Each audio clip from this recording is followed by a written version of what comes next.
naabot ko nung dati. Oh shit, okay lang pala na wala lang. Parang alam mo yun? Yeah. So ngayon, pag nalagyan ka pa ng pera, sobrang ecstatic na. Saya na sobra nun, di ba? Naigets mo? Bilis. Oo, kasi nakakita ako lang iba tol, ang dami nilang pera, galit pa rin sila araw-araw. Maraming ganun. Marami na silang pera, may mga babae pa sila yung shit, ang gaganda ng mga kotse nila, may status sila sa society, pero butas pa rin. Galit pa rin. Parang padamihan ng pera ko. So parang, di ba? May void pa rin, they cannot fill with money. Oo, parang ganun. You know? So, yun, doon mo maaabot yun.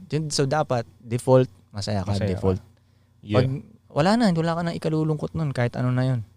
I guess mo.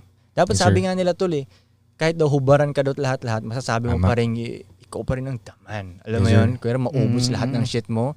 Ganun ka katiwala sa sarili mo ngayon na kaya mong mabawi yun. Ikaw ang daman. Di ba? Na-i-guess mo? Gets ko Parang yung sa, ano bang movie yun? Hindi, wag na. Basta yun. Yun. Okay. Hindi ka nagbabasa ng tanong